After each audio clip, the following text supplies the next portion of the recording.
skin, it definitely provoked quite an emotional response in me. And I think that's the power of this. It's one thing to know that there were black people here thousands of years ago and to know that white people weren't always white, but to see... There weren't just black people. There's no evidence that there were white people. No, but we know that there were Africans here before there were English people here, for example. And so through that gives you a sense of the idea that there's this indigenous British person who is white and essentially British is a fiction. You know, it's a narrative that was created over time. It's not based on scientific. It goes to show how deeply entrenched our concepts of race and our preconceptions are, because I think everyone's quite surprised. But I mean, a lot of the reaction has been, ha, ha, ha, this is going to be a nightmare for the racists. You know, what are they going to do? But a YouTube channel called Surviving the Jive decided to make a video debunking a song made for children that sort of describes black Africans in Europe and North Africa. And for some reason, this guy found it very important to debunk this. So let's see if his debunking makes any sense. But before that, you can see that he put in a typical American slur by American and really the world people who are racist. The "we was Roman" thing, which comes from the other one, which I'm not going to say out loud. But as you can see, even when they're talking about British people, they use American slang and anything to try and debunk or insult us. But let's get into it. Welcome to Survive the Jive. I'm Tom Rousel. I'm an historian. And today I'm going to debunk Children's BBC, who have created a song for their Horrible Histories program about 2 years ago on their YouTube channel called Been Here From the Start, which makes a number of egregious false claims about the history of Britain, trying to depict it as a place in which sub-Saharan African people have always played a significant and important part and have always been present. I'll debunk each of the false claims today.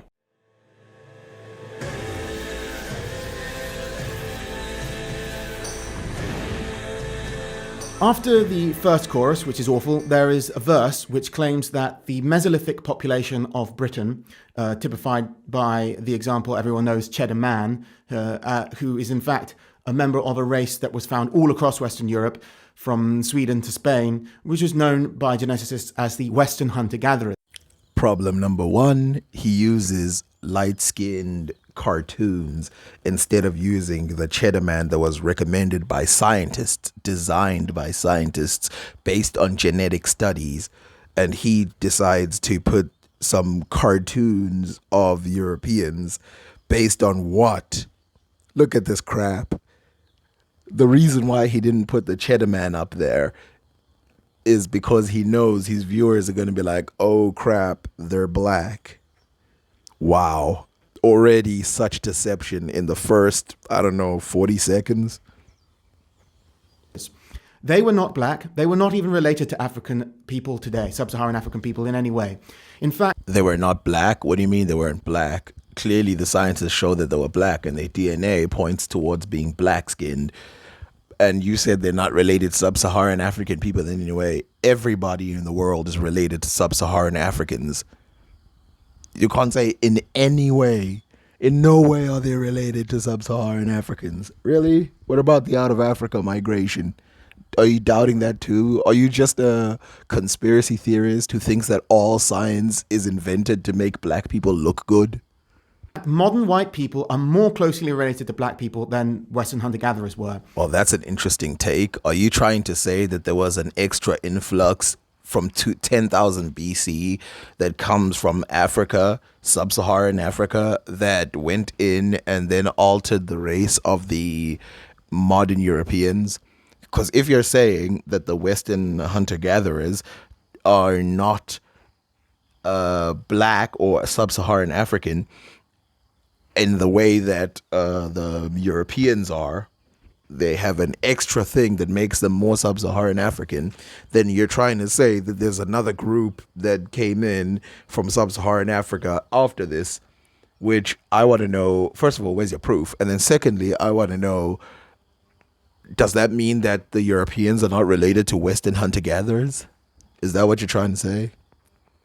In fact, no race on Earth today has any genetic relationship specifically to the Western hunter-gatherers except white people.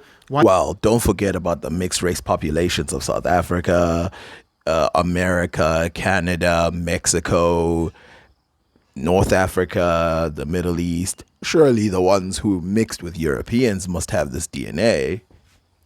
Or are you saying that this DNA cannot leap from one race to another? It's just stuck in white Europeans. White people are the only people who descend from Western hunter-gatherers to any significant degree. Their cranial morphology is very typically European. They have blue eyes like Europeans and straight hair like Europeans, snub noses like Europeans, snub noses like Europeans, snub noses like Europeans. My boy, you're not gonna slip that past me. Did you just say snub noses like Europeans? While it's true that some Europeans have snub noses, as you call them, that is a typical trait of sub-Saharan Africans. Europeans tend to have, and I'm not going to use their words, they have pointy noses, not snub noses. They are generally going to be European looking. It's possible, based on a prediction of the genes associated with complexion, that they had darker skin than what modern Europeans have. Look at the ultimate skeptic over here, saying that it's only possible that the Europeans at that time, the Western hunter-gatherers, had black skin. He's being the ultimate skeptic. All the other stuff that the DNA reveals, like the blue eyes and the hair being wavy, he accepts that at face value. But as soon as you go to the skin color, he goes, oh, well, that could be the truth. Bruh, if you're going to accept the blue eyes, accept the hair, they come from the same data set. Why are you playing these games? You know that the Cheddar Man was thought to be white at first, right? Like, these people were not playing this. They didn't expect this result. And also, if you want to say that they had white skin, prove it. Show the DNA in the Cheddar Man that shows that he has white skin. You know that him having a presence of this DNA that's black, it's very, very solid evidence, especially if you consider the fact that the white one is absent. He's going to be ultimate skeptic about the black skin, but he's not going to be ultimate skeptic about the white skin, the fact that it's not present in the DNA. That's a possibility, although many scientists have called for caution when talking about that because we can't accurately predict skin colors in such an ancient population. However, even if they were dark-skinned, it doesn't make any difference because they are not sub-Saharan African blacks. No one said that these people are sub-Saharan African. I don't know where he's coming out with that. They just said that they were black. But of course, he's going to do the thing that I was talking about where they shift the goalpost. And now all of a sudden, black means sub-Saharan African. Nelson Mandela is called black because he is sub-Saharan African. He doesn't actually have black skin. He's quite light-skinned. Nelson Mandela is lighter skinned than most other black people. But in the photo you showed, this guy, Nelson Mandela, is very black. I mean, just look at him. Does that look like a white person to you? Forget his physical morphology. I'm talking about his skin color. Does that look like a white person to you? And also denying that Nelson Mandela... Are you saying that the Cheddar Man had the same skin color as Nelson Mandela? Because, I mean, I'd see that as conceding the point, really. But he's still called black. Tamils from South Asia have very dark skin, but they're not called black. Tamils have absolutely been called black in history. And of course, I don't understand what this point is. Are you trying to say that race is a social construct and that the Cheddar Man, if he existed today, would have been seen as a black person, but would have been incorrectly described because he's actually a European, because race is made up by Europeans in order to divide the populations? Indian people, we believe we are black people. We know. Do you? That Yeah. is not true. Well, read. Okay, You bro. Look are at Google. bugging. Google. You are- Bro, you're how bullshit. can you? You're Okay, bugging. here is You're the thing, bugging bro. now. When you don't know Yeah. something, when you You're don't know bugging. something, you should stay. Like you could. Wait, you should, who you should believes Google they're it. black people? Because we When? came from Africa. That is Of course. that- Because they are not from sub-Saharan Africa. When you say black in Britain, you mean sub-Saharan African. And this man, Cheddar Man, had no... Oh, we're talking about black from the British word of black. If we look deep into the history of Britain, black has not only been applied to black Africans. No sub-Saharan African DNA at all. He was not related to sub-Saharan Africans. It is a complete lie to say that he is. It's completely... Why does he keep saying that they weren't related at all to sub-Saharan Africans? They were. Like, by any mainstream scientific whatever, they were related. fictional. Skipping forward 8,000 years or so, probably couldn't find any people they could claim were black during that massive period. Or they skipped 8,000 years because within that 8,000 years, there were still Western hunter-gatherers who would be considered black. And during that 8,000 years, there isn't any literature history, so there's no point of wasting your time trying to find other DNA. And of course, like I show on screen, there's other people who have now been found with this DNA that shows that they were black. And of course, they are all Western hunter-gatherers, which we are not surprised. Next, we come to the period of the Roman occupation of Britain, and they bring up Emperor Septimus Severus as an example of a black man, although he was not a black man at all. He was about probably half Roman, which is basically Italian, and half North African, which means not black. Since when did North African mean not black? There's a lot of black people in North Africa, both presently and in the past. Also, there's genetic studies, and I'm going to bring it up again. Genetic studies from 15,000 BC that show that sub-Saharan African DNA existed in North Africa within the population of the Ibermerusians, in which the North Africans today have DNA with, but they have a lesser extent of the sub-Saharan DNA, which means that most North Africans today descend from black people, but because of an influx of other people from around the world, their DNA became smaller and smaller, and that's why now you see North African black DNA ranging from 2% to 30% to 10%, things like that. North Africans today are not black, of course. They're of West Eurasian origin. Some of them have, Arab DNA, but even before the Arab expansions into North Africa, the overall population of North Africa was of West Eurasian descent. That means it comes from the Middle East and Europe. The population of North Africa today is not called black. However, they often have little bits of black DNA because the Muslims, during the Muslim period, in medieval times, the Muslims enslaved black people and sometimes interbred with them. And so sometimes you'll find like residual black admixture, sometimes 5 or even 10% black admixture in North Africans today, but we still don't call them black. But before... He said a lot there, so let's separate it. Firstly, he says that DNA evidence of black ancestry is absent in North Africans, and then he says that it's present through the slave trade. And firstly, I've just showed you a DNA test that shows that black ancestry has been in North Africa since forever. Secondly, he says that we don't call them black. Yeah, we don't call them black because people don't want to call them black, but half these motherfuckers would have been called black had there been a reason to politically. And secondly, there's DNA tests that show that a lot of the white skin or the white people or the extra or whatever you want to call it, maybe it wasn't an extra white skin, but a lot of the DNA of Northern Africans comes from this Muslim occupation as well. So for you to just be like, yeah, all of the Western European DNA comes from ancient times and all of the new one comes from modern time, or the black one comes from modern times, that is a bias based on nothing. Before that, in the Roman period, when we're talking about now, there was no black admixture in these people. Again, this is bullshit. Like I've showed you, the 2017 study of the mummies showed a 6 to 14% black sub-Saharan DNA in Egyptian North Africans who are related to Greco-Romans. And of course, they show that there is an increase of 8% of that DNA within modern Egyptians that came in the last 2,000 years. And That's why they say 14 to 20% in modern Egyptians is black, which is quite significant if you think about it.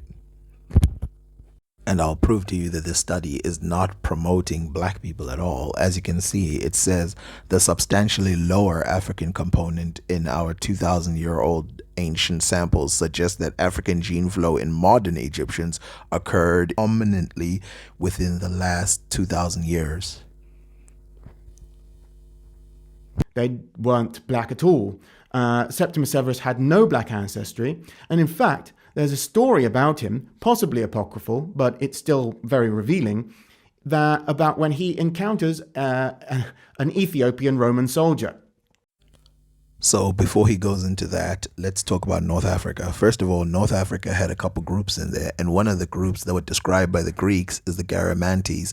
The Garamantes were said to be Ethiopian in descent, and even though they enslaved black Africans themselves during the Roman period and the pre-Roman period, it's obvious that they were black Africans themselves. And this is shown by DNA tests that have been done and other tests, cranial tests or whatever, that have been done over the last few years. Ethiopian didn't just mean from Ethiopia, it just means black. Ethiopia means burned skin in Greek, basically. So it's what they called all black people. And the soldier spooks Septimus Severus so much that he thinks it's a bad omen seeing such dark skin. So not only was Septimus Severus not a black man, he was actually racist against black people. Septimus Severus was not necessarily racist. In fact, Septimus Severus dealt with the Garamantes, the Troglodytes, and the Ethiopians quite frequently. The reason why he saw it as a bad omen is because he was a superstitious nut. That's why, because the ancient Romans and the ancient Greeks and ancient Egyptians were kind of weird when it came to religion. That's probably why he took offense to the skin color. By the way, it's funny how he's claiming that this was racist. I mean, are you saying that racism started that far back? Secondly, there's a lot that I can show you that can prove that Garamantes were called Ethiopians, and they also hunted down Ethiopians. Culturally, they consider themselves different than the other Ethiopians.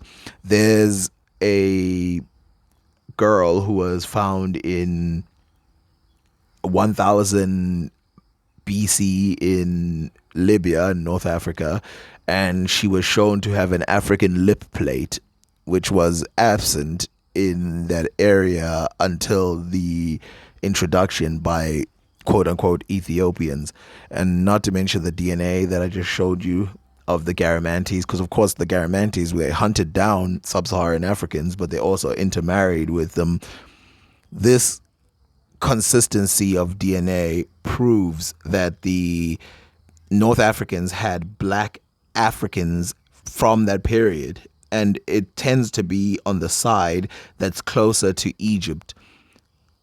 The people who are closer to Egypt tend to be blacker, while the ones who are further away tend to be a little lighter. This is not a coincidence. This is because of East Africa and the population movements. As we read, it says, they differ from other kind in no other respect than this, except that their hide is thicker and harder. These Garamantes hunt the Ethiopian troglodyte in 4-horse chariots, for the Ethiopian troglodytes are the swiftest of foot of all men of whom we have heard any account given. The troglodytes feed upon serpents and lizards and other reptiles. They speak a language like no other, but screech like bats. At the distance of another 10 days' journey from the Garamantes, another hill of the salt and water, and men live round it who are called Otterentis.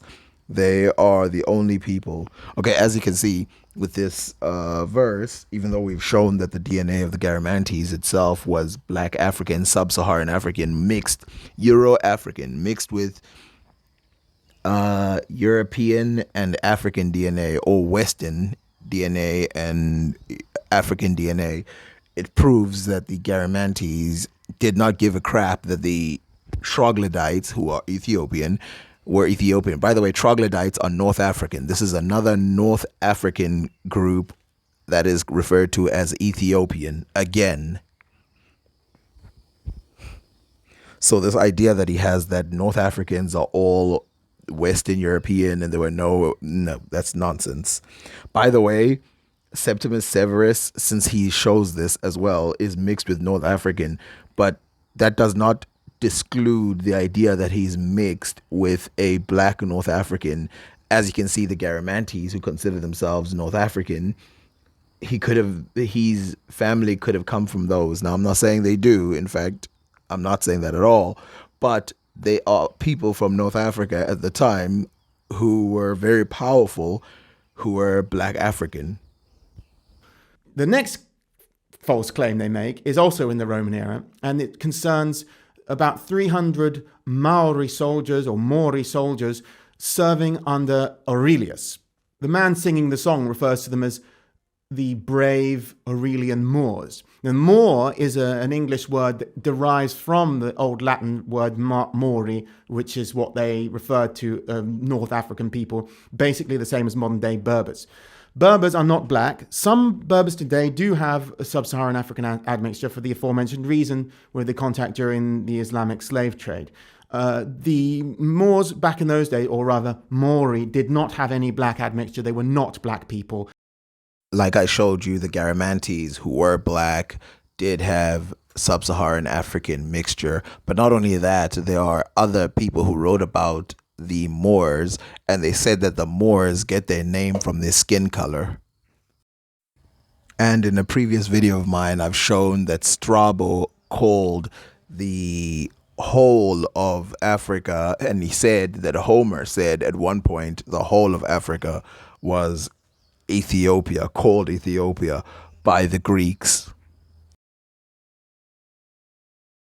Which Homer had probably fallen in with. He tells us it is reported by the Tartessians that some of the Ethiopians, on their arrival in Libya, penetrated into the extreme west and settled down there, while the rest occupied the greater part of the seacoast. And in support of this statement he quotes the passage of Homer, the Ethiopians, the farthest removed of men, separated into two divisions. 2.27 These and other more stringent arguments may be urged against Aristarchus and those of his school, to clear our poet from the charge of such gross ignorance.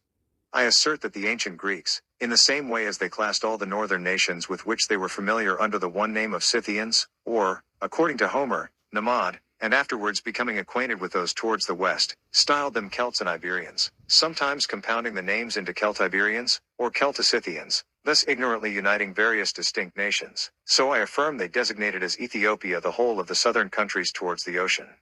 Of this there is evidence, for Aeschylus, in the Prometheus Lust, thus speaks, there is the sacred wave, and the coralled bed of the Erythraean Sea, and, there, the luxuriant marsh of the Ethiopians, situated near the ocean, glitters like polished brass, where daily in the soft and tepid stream, the all-seeing sun bathes his undying self, and refreshes his weary steeds.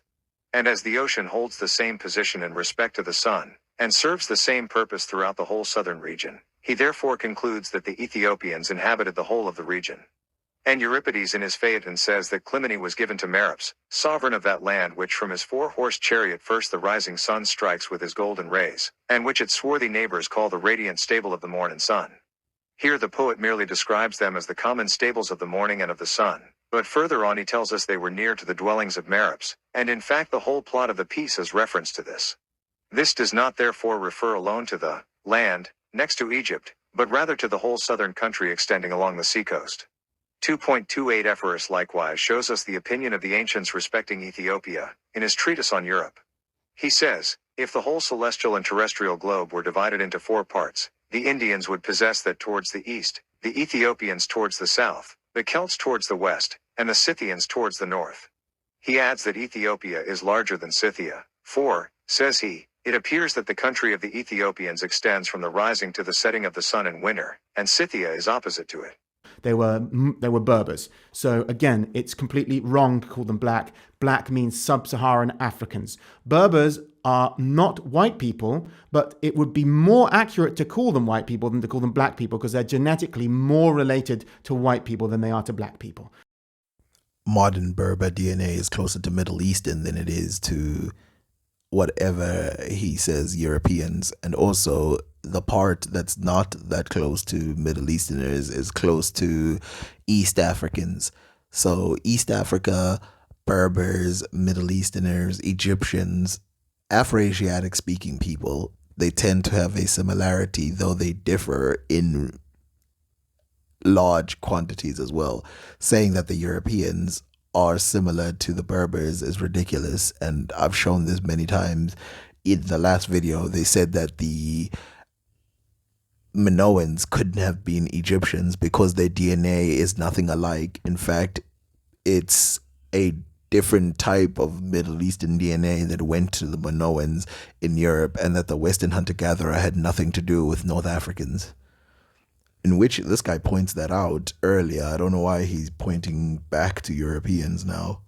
So if it would be dishonest to refer to the Berbers as white, it's even more dishonest to refer to them as black.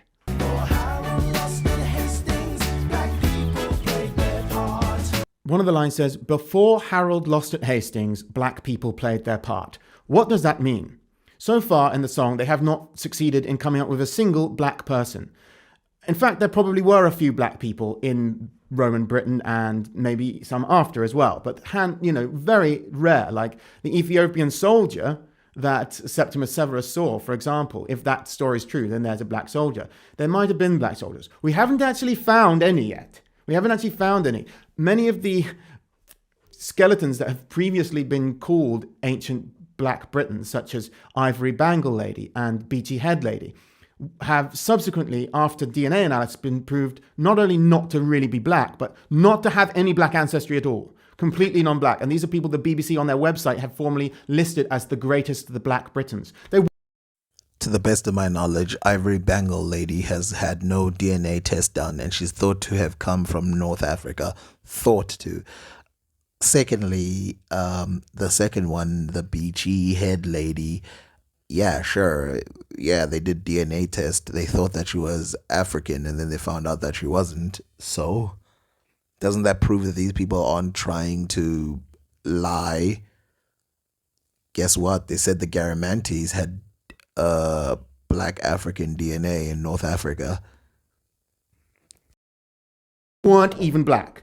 One of them was from of mixed North African and European heritage, and the other was entirely of Southern European heritage. They didn't have any black ancestry, but they were so eager to call them black that they not only,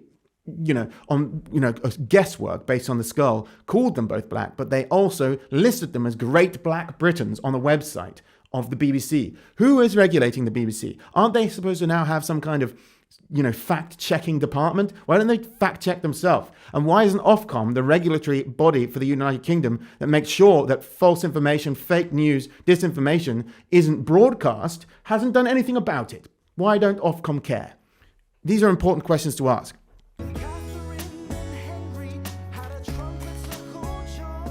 Okay, so let's skip forward 1500 years to the Tudor period, which is the next verse. And here they claim that John Blank, who was the trumpeter of Henry VIII, was black. And actually, they got this one right. He really was a black guy. Spain, as I mentioned, the Muslims controlled it, and they had an African slave trade.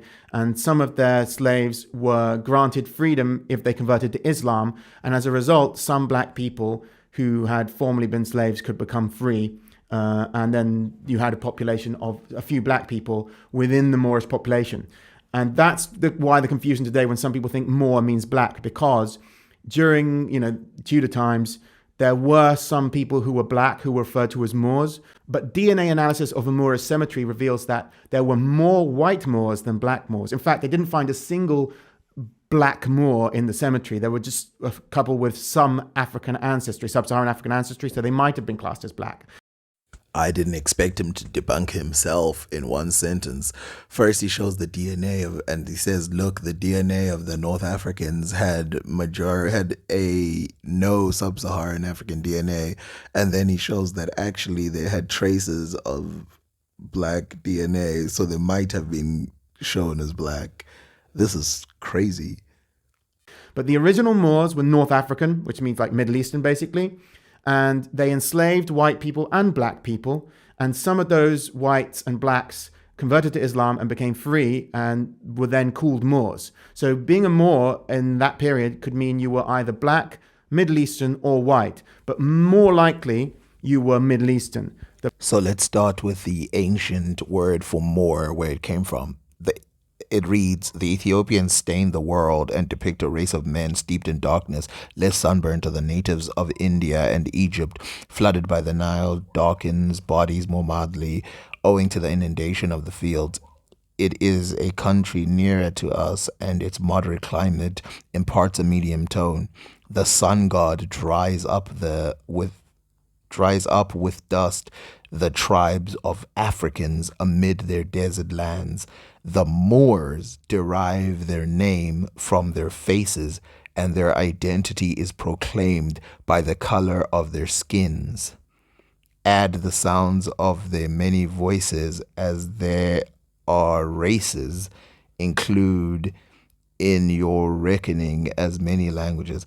Okay, so as you can see, the person makes it clear that the desert is hot, and because of that, the Moors have darker skin, and that the name the Moors comes from the skin. By the way, I'm reading from Strabo. Strabo is in, I think it's 40 AD, which is very, very long time ago. This is like the earliest remnants of the words of the Moors, of this word Moor, and he seems to appear to know the origin of this word, even though it's lost to us now. The blacks and the whites were a minority of the Moors.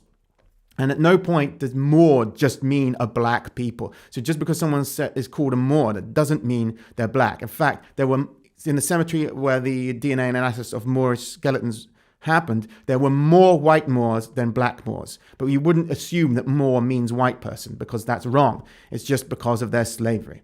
Now, John Blank was... The word Moor was not just used for white Moors or whatever you wanted to call it. The word Moor was used for black people and white people who were part of the Moorish class, the Mohammedans, the Muslims, basically. And sure, you could say whatever you want, but you veered off in a weird direction there at the end. It's not because of their slavery. In Mozambique, the explorer Vasco da Gama calls the black Moors, the black people who accepted Islam at the time, he calls them black Moors, and he calls the North Africans white Moors. So it's not just what you're talking about. And you know, Vasco da Gama is from the same period that you're describing.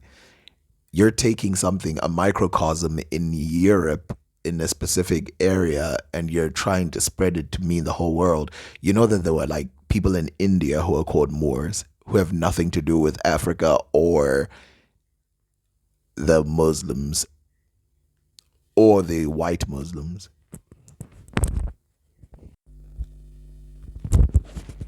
As we read, the people of this country, Mozambique, are a ruddy complexion and well made.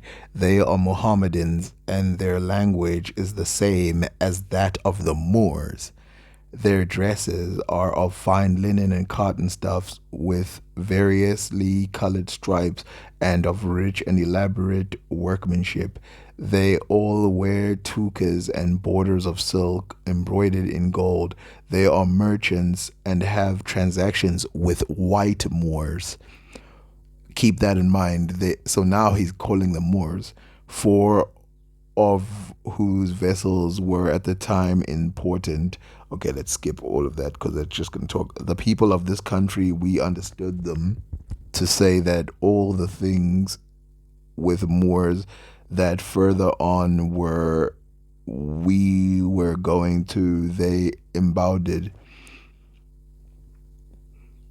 All this we learned through a sailor and Captain Major had with him, and who, having formerly been a prisoner among the Moors, understood their language. These Moors, moreover, told us that along the route which we were about to follow, we should meet with numerous. And as you can see at the bottom in the description notes, it says that these Moors probably spoke Swahili, and that's why he recognized the language as similar to Arabic, because Swahili, through their trade with Muslims, white Muslims, they eventually had Arabic words in their language. Probably descended from one of these freed slaves, and he ended up in England. Why? Because the court of Henry VIII needed to demonstrate, the king needed to demonstrate his worldliness, his power. And having an exotic man from the far reaches of the earth with such an unusual complexion that would shock everybody and cause everyone in the court to gossip and talk about what an impressive sort of menagerie of exotic things and people and animals this king of England has. That's the reason that he was there. He was literally a human trophy to show the king's power and influence. He was not himself a historically important figure. John Blank played a trumpet. He's not any more important than anyone else who plays a trumpet. He wasn't part of a black community. He wasn't part of some black British identity that never existed. He was just a trumpeter from Spain who was used as a status symbol by an English king. This is the third goalpost that's been shifted. Before, Cheddar Man wasn't black because he didn't have sub-Saharan African DNA. Now, this guy isn't black necessarily because he isn't part of a black community, and he wasn't whatever the hell he said also. Secondly, you can't say he wasn't historically significant and then say that this guy went and grabbed him and put him in his thing in order to show how significant he was as a king. Clearly, it was historically significant if he was written down about and he was paraded around with. Whether you think it's honorable or not, it's still historically significant. Especially in a song that's talking about black people in Africa. It seems like it's very significant to that. The next claim they make is also from roughly the same period, and it concerns a woman also born in Spain. And she was called Catalina of Motril, and she was not black. She was probably of Moorish descent, and therefore she might be of mixed North African and Spanish descent. We don't have her DNA. Nobody called her black. She certainly doesn't. There's no reason to think she was black. It's completely arbitrary to call her black, to make up that she was sub-Saharan African. And as I say, based on scientific evidence of Moorish cemeteries in Spain, it would be much more statistically likely that she was white than she was black, or that she was Middle Eastern, which would be most obvious because Moors are Middle Eastern.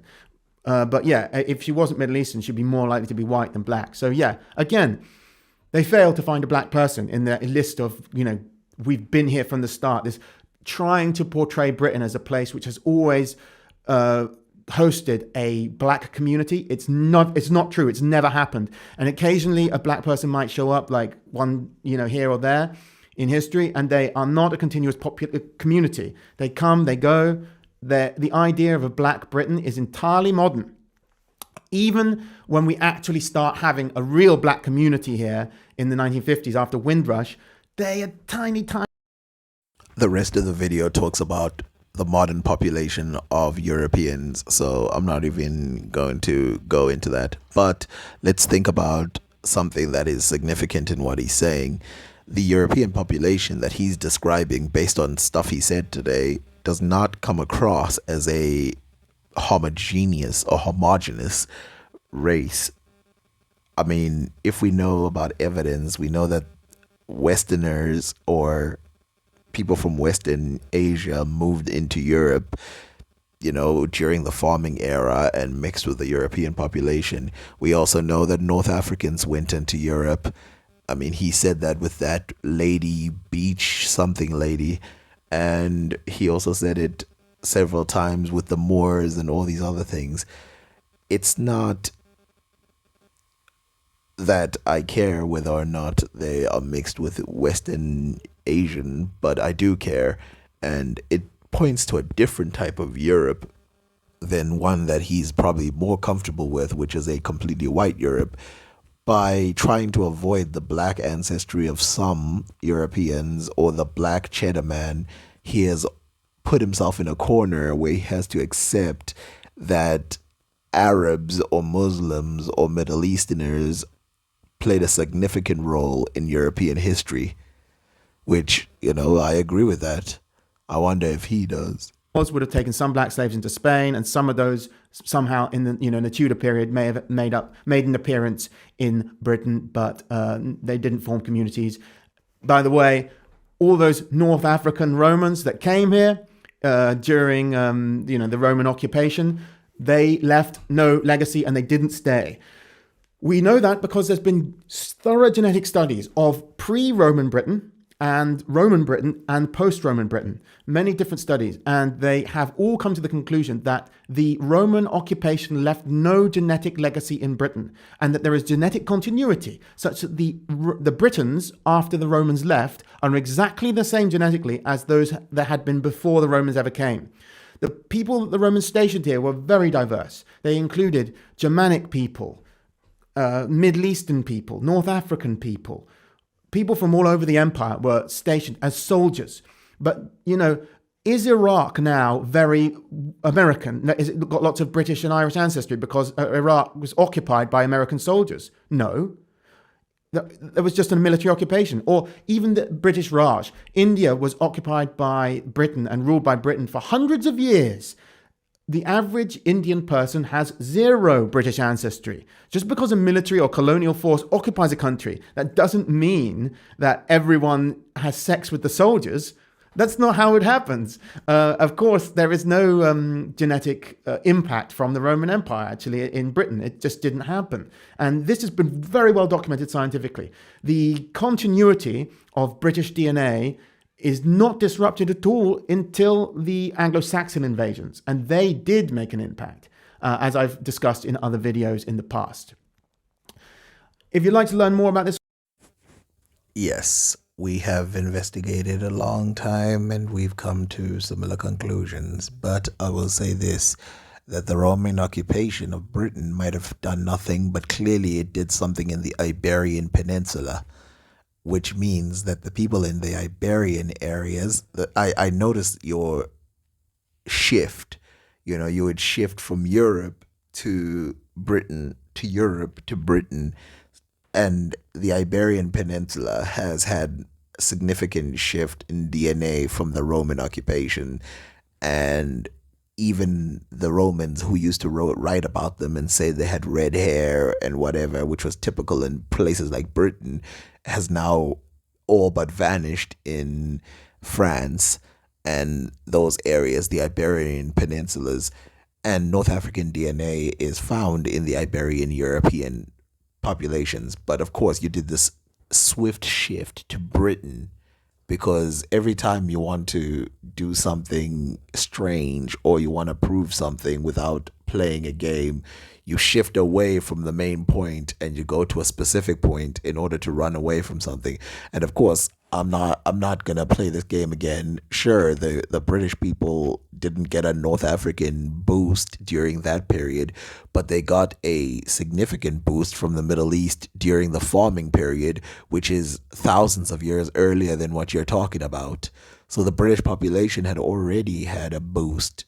The Indo-European languages are known to have brought in Middle Eastern populations, specifically from Iran and places like that.